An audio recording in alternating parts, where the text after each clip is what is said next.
നിങ്ങളടുത്ത് കോഴി ഉണ്ടെങ്കിൽ ഇത് എന്തെങ്കിലും ട്രൈ ആക്കിയിട്ട് നോക്കിയാൽ നല്ല ടേസ്റ്റ് ഉണ്ട്. എൻ്റെ പേരിൽ എല്ലാവർക്കും ഇഷ്ടപ്പെട്ടിരും ചെയ്തിന്. ഞാൻ എങ്ങനെ ഉണ്ടാക്കുന്നത് പറഞ്ഞുതരാം. ഇത് അങ്ങോട്ടും ഇങ്ങോട്ടും പാത്രത്തിലിട്ട് കളിക്കുന്നുണ്ട്. ഫസ്റ്റ് ഇട്ട പാത്രം ചെറുതായിപ്പോയി. ഫസ്റ്റ് കോഴി എടുക്കുക, അതിലേക്ക് വെളുത്തുള്ളിയും ഇഞ്ചിൻ്റെ പേസ്റ്റും മഞ്ഞപ്പൊടിയും ഉപ്പും ചെറുക്കാവശ്യമില്ല സ്പൂണിൽ മിക്സ് ആക്കാൻ നോക്കിയാൽ നമുക്ക് പറ്റിയ പണിയല്ല. അപ്പോൾ നമുക്ക് കയ്യിൽ മിക്സ് ആക്കണം. എന്നിട്ട് മാറ്റി വെക്കുക. അതിൻ്റെ ഒരു മിക്സി പാത്രത്തിൽ ജീരകവും മറ്റേ ഇതില്ലേ കുരുമുളകില്ല അതും പിന്നെ മറ്റേ ഗരം മസാലൻ്റെ സാധനം ഇട്ടോ നിങ്ങൾ നമുക്കത് പേര് ചിലതൊന്നും അറിയില്ല. പിന്നെ മുളക് പൊടി ഇട്ടിട്ടില്ലേ ഒന്ന് അടിച്ചെടുക്കുക. അതിന് ശേഷം കുറച്ച് അടിച്ചതിന് ശേഷം വെളുത്തുള്ളി ഇട്ടിട്ട് അത് വീണ്ടും ഒന്ന് അടിച്ചെടുക്കുക. ഈ ഉള്ളി കാണുമ്പോൾ നിങ്ങൾക്ക് ബെനായില്ല, എനിക്ക് ബെനായിന് പിന്നെ നിങ്ങൾക്ക് വേണം വലിയ ഉള്ളി വേണം കിട്ടുക.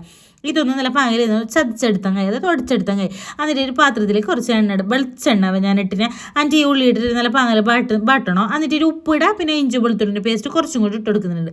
എന്നിട്ട് അത് ബാടിയതിന് ശേഷം ഇതിലേക്ക് ഓയിൽ അത് ഇട്ട് കൊടുക്കുക. മൂടി വെച്ചിന് 5 മിനിറ്റ് ആയതിന് ശേഷം ആ ഒരു മിക്സിയിൽ അതൊന്നും ഇതിലേക്ക് ഇട്ട് കൊടുക്കുക. മിക്സ് ആക്കിയതിന് ശേഷം പിന്നെ മൂടിയിട്ട് വെക്കുക. അപ്പോൾ പിന്നെ കോഴിൻ്റെ വെള്ളം എളുന്നല്ല അങ്ങനെ ആ ഒരു വെള്ളം നിങ്ങൾക്ക് ഇനി വേണമെന്നുണ്ടെങ്കിൽ ഗ്രേവി നല്ലോണം വേണമെങ്കിൽ വെള്ളം കൂട്ടിക്കുക. പിന്നെ കുറച്ച് കറിച്ചപ്പലും മല്ലിച്ചപ്പും ഇട്ടിട്ടില്ലേ മൂടിയിട്ട് വെച്ചിട്ട് വേവിച്ചെങ്കിൽ സംഭവം റെഡിയായി.